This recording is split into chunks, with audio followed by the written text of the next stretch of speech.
Hi, welcome to the Badaboom podcast. On today's episode, Chris and Troy talk with Josie Campbell about her work on Shazam, The New Champion, and Legion of Superheroes, Supergirl. Listen to hear more. Hey, Josie, welcome. Hey guys, thanks for having me on. Thanks for coming on. How you doing? I'm good. It's a little wet outside, but other than that, it's nice and toasty inside. That's good. It's, we're both in New York, so, we're used to kind of having, 4 seasons in a week. So last week it was like pretty warm. It was almost like spring weather. And then this week it's pretty cold. So, we're dealing with that. Yeah, I feel like I can't complain though, because you guys have snow and I'm just like, oh guys, it's raining, water from the sky. Can you believe it? In Los Angeles? I don't think so. It's like 3 times a year at most, but Yeah. No, but like being a New Yorker all my life, I definitely feel like, hey, I think the planet is getting warmer because it's like January and I can wear a sweater. I'm feeling that. But yeah, once again, thank you for coming on. We're excited. You got a lot of stuff going on, particularly as we're recording this in about a week. The conclusion of The New Champion of Shazam comes up. So we definitely wanted to talk to you about that, especially being that, we have the movie coming out. Yeah. Mary is such an integral part of the Shazam family and also DC history. So what it's been like writing that character and, obviously writing her in her own solo series. I think a lot of times we see her, as a background character or sidekick. So what's it like to kind of put her in the spotlight?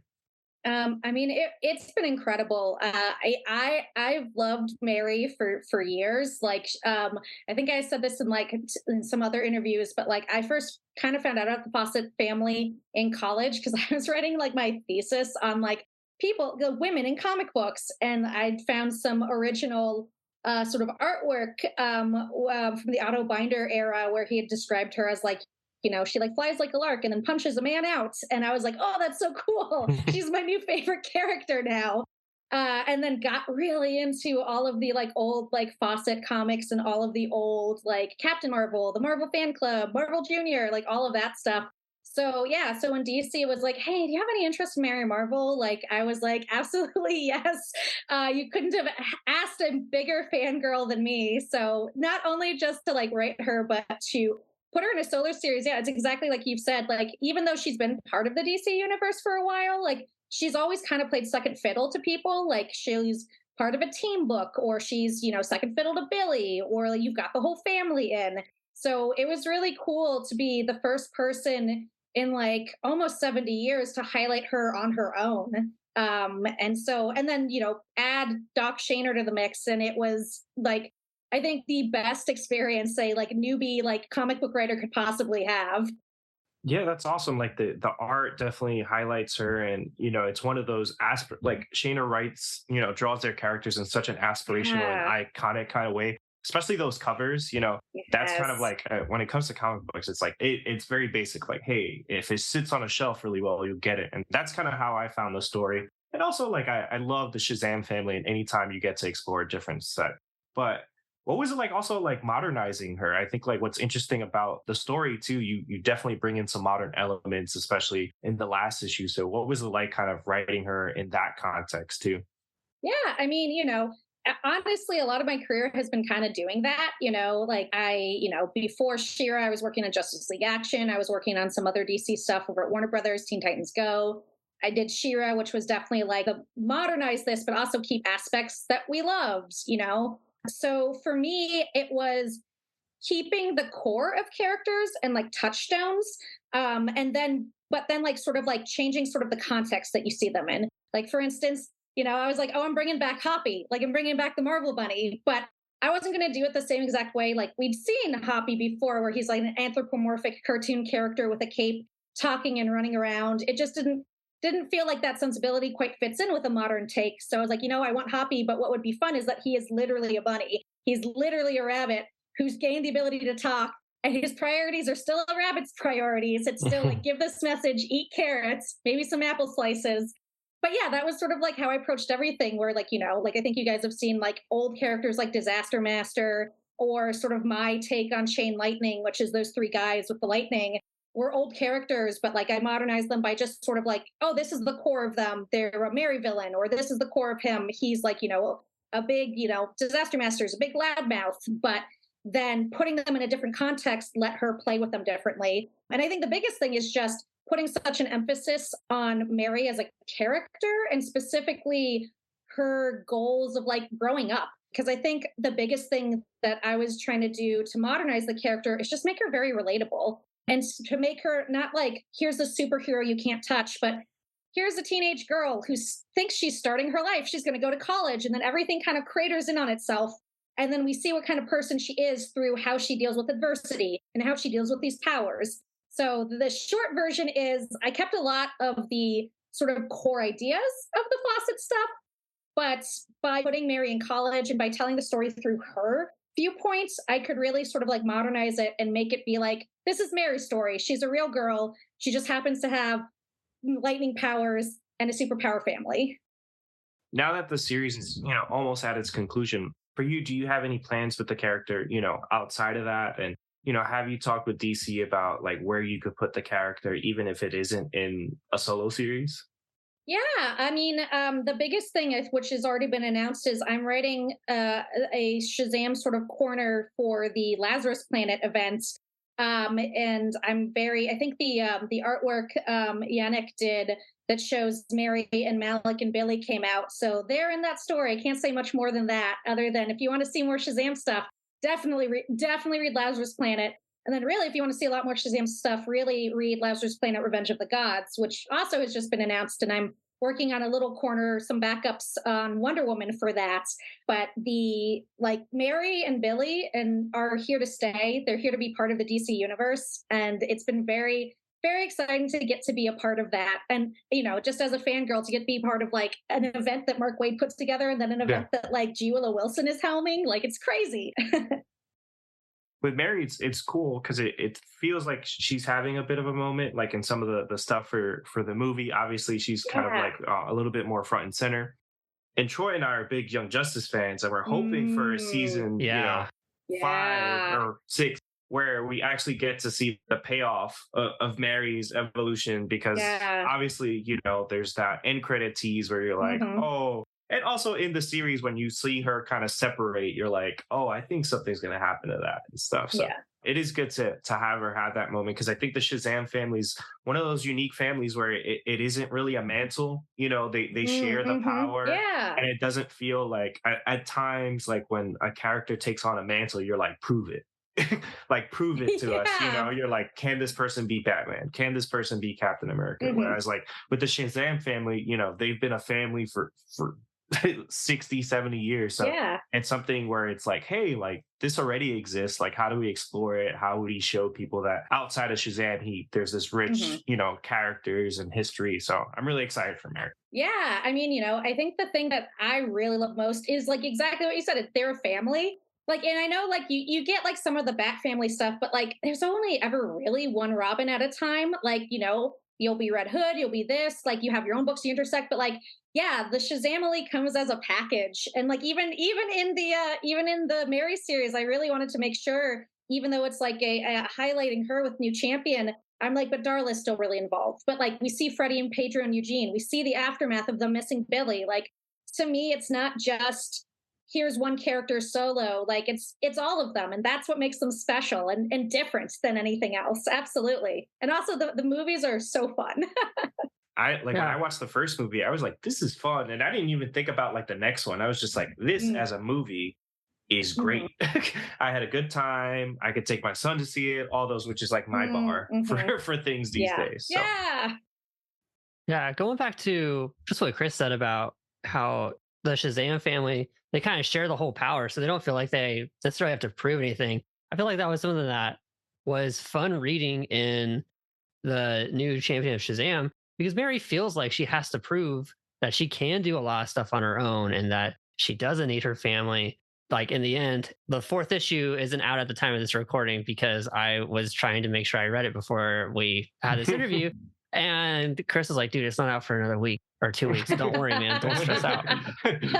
So hopefully that one she'll, have that realization. Like, I don't have to do it all myself. I can share the power of my family, even though like she can't based on like the power that Billy gave her. So I'm excited for the conclusion of it. And there's just like so many little epiphanies that I have whenever Chris and I talk. And now that you've given us a couple more. Amazing. Yeah, no, I'm really excited for people to see the ends. Cause yeah, I mean, that was also the challenge was put a spotlight on Mary, but yeah, like for her, it's almost the opposite of like not proving I can be a hero, but proving that like I can be on my own.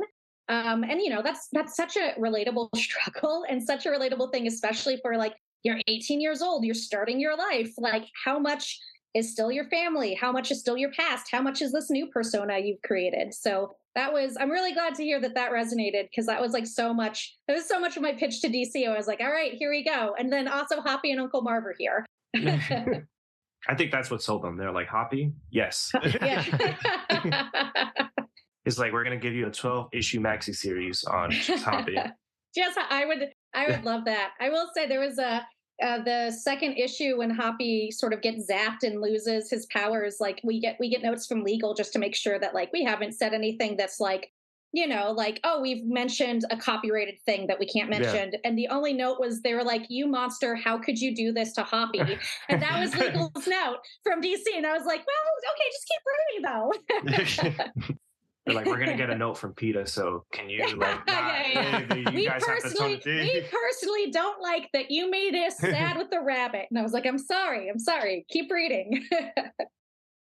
So Shazam, the last episode or the last issue is going to be coming out soon. And then later on in the year, we're going to have the Legion of Superheroes. Yeah. What was it like working on that? It like the show, the cartoon when I was growing up was one of my favorite. And then all the stuff that like kind of gets leaked in here and there with like, it was in Justice League Unlimited for an episode and then a little bit of Batman Beyond. How was it doing this movie and kind of putting your own spin on things?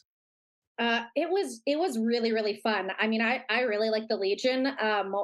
So Jim Krieg's the producer and Butch is the art producer on these. And so when they called me up and were like, hey, we're thinking of doing another one sort of set in that Tomorrowverse that like, it's probably Legion. Like I was just like, okay, let me tell you about Rebels and like Legion, like my favorite Legion comics and Vril Docs. We're going to talk about Vril Docs for like an hour.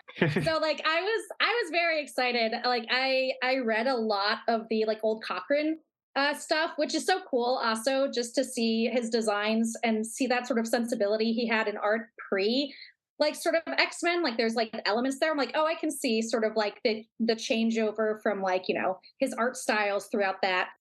So on a nerd level, I was very excited. And then, yeah, getting to sort of reinvent the Legion and sort of put them together, have Supergirl in here was really, really like a fun exercise because I wasn't adapting a story per se. Like I was kind of, I mean, honestly, much like Shazam, taking classic elements I liked or classic elements that I know fans love of like this character, this idea, the Academy, this, and putting them all together in a cohesive story that's new and original, but hopefully has enough touch points that like a fan will be like, oh, damn, I love this. This is the Legion I read growing up.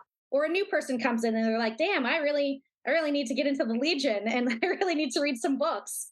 So yeah, overall, it was a really fun experience and getting to write sort of an original story with sort of these existing characters was what is sort of the thing you want to do the most as like a fan and a writer.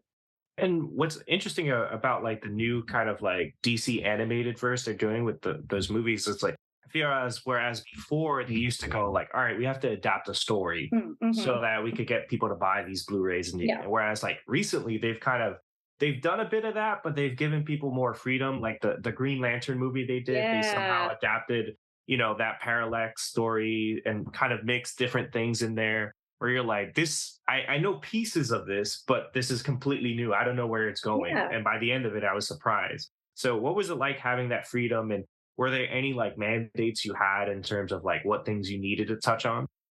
So having the freedom was great because adapting stuff is really fun, but the reason I love writing, the reason I became a writer is to tell like new stories. Even in these IPs, I want to like use these characters to tell new stories. So having that freedom was like kind of incredible.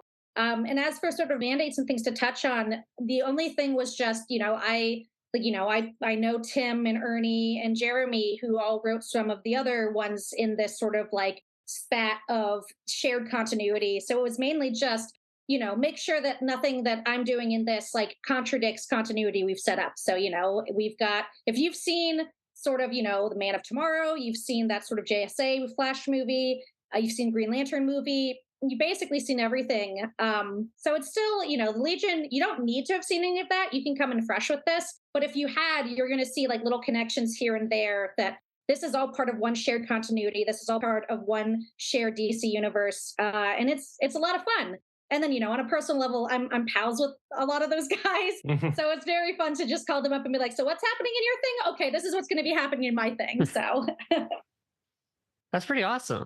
How was it like switching from writing Mary to now you're writing for Supergirl? And like, are you going to continue writing for Supergirl? Are you going to do like a Supergirl comic in the future? Because it sounds like you get these really awesome, powerful female characters that you get to write great stories for. Well, thanks, man. Yeah. I mean, like somebody else, like friends were pointing out, it's like, so wait, Mary is like a character who like says like a magic word and transforms, sort of like She-Ra. I'm like I've got a thing, I've got a trend. I mean, I would love to write more Supergirl stuff. I love the Super family. I love the Shazam family. Some of it is being an auto binder super fan, but like I love female characters that are like really strong. I love like physical strength. I love these characters who aren't afraid to like throw a punch or get their hands dirty. And so sort of being able to go from like She-Ra to Mary to like, to Supergirl has been fantastic. So nothing as of yet, but like, yeah, I would never rule out writing another Supergirl thing for DC. I would love it if you did, because I was really big into the DC New 52 run for Supergirl. And while there's only been 3 issues so far, I really liked what you've done with Mary. And I would love to see how you made Mary's journey very like relatable and personable. And in the New 52 run, it is relatable, but I feel like you lose pieces of like some of it being as grounded as Mary's run has been for you. So it'd be really interesting to see how you take the elements you've made with making Mary grounded and very relatable and translate it to Supergirl, especially when in some runs, like she's like, oh yeah, I've been asleep unconscious for like 18 years and I don't know what's going on at all. And that's hard to be grounded in that. So it'd be really cool to see how you bring the elements you did for Mary to Supergirl one day, hopefully. Yeah, I mean, like luckily, like, the Legion of Superheroes movie, which very heavily like stars Supergirl, is coming out soon on, I think it'll be on HBO Max as well, but definitely Blu-ray. Not totally sure, but definitely Blu-ray and home video. So I definitely got to play a lot with her in that. And like, yeah, I mean, just as Supergirl as a concept, like there's so much there to play with. There's so much rich stuff that you can do. Like, there are some versions where it's like, okay, I've just been asleep and now I'm going to wake and I'm a hero. But like, I think like if you think about it, and we kind of did this with She-Ra too. If you think about it, it's like, well, what does that actually mean? Like psychologically, how does that affect a person? Like, if how do you deal with things if you're this different? Like, I think there's a lot of, much like how Superman has a lot of really cool like analogies to like the immigrant story, being an adoptee. I think there's a lot of that's inherent Supergirl that like is just rich ground for any writer to play with. So I guess this is me being like, vote for me for Supergirl DC Comics 2023 onwards. This is my campaign. Let's start that hashtag. Yeah, hashtag. It's a very long one. We created this podcast exclusively to campaign for things. So like it takes about like 5 minutes into every episode for us to bring up Booster Gold and Blue Beetle. And then Young Justice. So like there's this is a propaganda podcast. We're DC fans and we try to push those things. Like we've got hashtag Blue and Gold. We've got hashtag Josie writes some more heroes for DC. Yeah, exactly. And it's fun, it is cool. You have these two characters because both of them are having a moment outside of what you're writing too. Supergirl's going to be, heavily in the Flash movie, which is really exciting. I think, she's also like one of those underrated characters. I think like when Warner Brothers they make these books, it's clear what characters really sell. You see Damien all the time, you see Kara all the time, with those apocalypse movies and stuff. So it is cool to see them, and also like we again bringing back Young Justice, that tease at the end. You're like, all right, it was such a good tease. Mary and Kara together. Yeah, right. That'd be so fun. Yeah. So those are things, and it's great you get this opportunity to kind of really explore them, because like we actually had Jeremy on the podcast, and it's like awesome to kind of see like you be able to switch between those two worlds, where it's like, hey, like I get to write these characters in a different context, but also in the comics in continuity. So maybe one day a character I create actually makes it to the screen and stuff like that. So it's dope. Man. Yeah, no, I mean, definitely, like I was using in the comic, I was using a lot of like old characters, but like, that third issue Babel is a villain that I've just wholeheartedly created on my own. I'm like, I think this is a cool idea for a villain. And yeah, I'd love it if like down the road, one day, like years later, people are like, Grandma Josie created the original Babel and now he's in movies and things. That would be awesome. Yeah. And that's that's the fun of comics. Yeah, they just have pictures like of the original art and stuff like that across the family home. That's what sent me to college right there. My mom and papa made cartoons, and this is how we put food on the table. Yeah, exactly. But another thing we're both really excited about, and I've been hoping for a long time, is a new Superman cartoon, which you're a showrunner on, My Adventures with Superman. And what's dope is like I think he's such a great character. Like with HBO Max, I put on the show for my son, and he loves the intro. Like he loves intros of things, so he'll rewind it. And it is a little weird though. His favorite episode is the Lobo episode. So I do think there's something wrong with that. But he tends to likes the villains. But like, what's it like sort of, and obviously like everyone's like a little bit on eggshells because, like with a lot of the stuff that's been going on at Warner, some people are like, hey, are we going to see it? But what was it like working on, like now you get to work on the Superman family? Yeah. Oh, I love it. I mean, like, I think if there's one thing you're taking away from this podcast is how much I love comic books, and specifically the Shazam and the Super family. I can't say too much about Superman because it is still coming out. It's still going to be coming out this year on Cartoon Network and HBO Max. I can't quite say more than that, but like, on a personal level, like I love Superman. One of like, I started like, I'm a kid of the 90s, so I actually started reading Superman around the death of the Superman arc, and like I was young enough that I thought this was going to be the status quo forever, and it like blew my mind. And like also like it was a big deal, like on the news they were talking about Superman's dead now, and I'm like, the adults are right, Superman is never coming back. Oh my god, this is the biggest thing that's ever happened. And then I was like super invested in Reign of the Supermen and being like, which one is real Superman? And then so like all of this is to say that like it's so fun to write this character. It's so fun to be, it's so fun to be able, like, he's in the trailer for Legion of Superheroes. It's so fun to be able to write a couple of different versions of this character. And I think a lot like sort of everything else that I'm drawn to, like, even when you modernize the character, even when you change things, you want to keep the core of who he is. And for me, I love the big blue Boy Scout, I love that at the end of the day, it's not his superpowers that makes him a hero. It's the fact that he's a good person.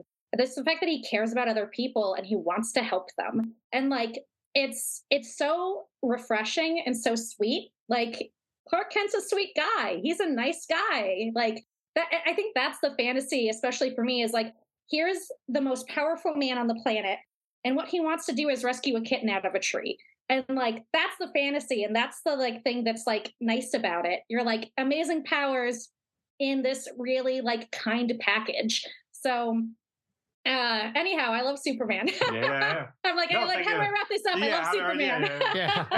It's dope. I think, obviously not getting into detail, but I think it's dope that, we've kind of reverted back to the mean when it comes to that. I think for a few years, we were like, what if Superman was evil? And every year, you've got Kirkman's adaptation on Amazon right now. Like, we've gotten like a lot of like variations of like, what about Superman and different ideas or different things? Yeah. So it's very fun. I mean, these characters are 70 years old, 80 years old. Like, there's something about them that is very adaptable, and it's very fun to see different people have different takes on them. Like, I'm definitely a person who never thinks there's one true take on anyone. Like, I always love to see differences. So I don't know. Give me as much Superman as you can in every single form, in every variation. Like, I'm all here for it. Yeah, I'm really excited. Hope he has that moment where, because in a lot of ways he's kind of been on the bench when it comes to other media and stuff like that, which sucks as a parent. You know what I mean? I get tired of watching the same three shows all the time. So anytime something new can come out, I'm really excited for. So hopefully when it does come out on Cartoon Network, my son could watch the intro 30, 40 times a day. Very, very excited for you to get a theme song stuck in your head. Yeah. And then for you, like, obviously you have this really good connection with Warner and DC, but is there anything else coming up outside of that you're really excited about, whether it be animation or stuff you're writing? Yeah, well, I mean, honestly, like a lot of the things that I've been working on, especially working on for the last 3 years, is kind of all coming out now. Like, there's a lot of stuff that's like, like I said, it's like the end of Shazam is coming out next week as of recording this. Then we jump right into Lazarus Planet. Then we jump right into Revenge of the Gods.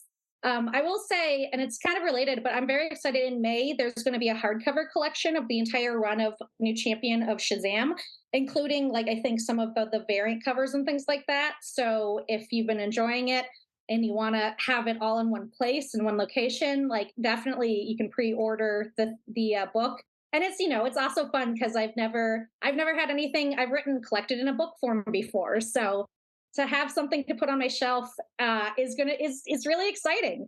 Other than that, there's a bunch of other stuff I'm working on, but unfortunately they're all under various forms of NDAs right now. So I will say I'm super excited for people to see the end of Shazam. I'm super excited for people to see Legion of Superheroes. And at some point in this year, I'm very excited to have people see Superman. So read the comic, and maybe by the end of the year, I'll have some more news. Awesome. Chris has got some space on that bookshelf, so there might be a spot up there for it. Great. Yeah.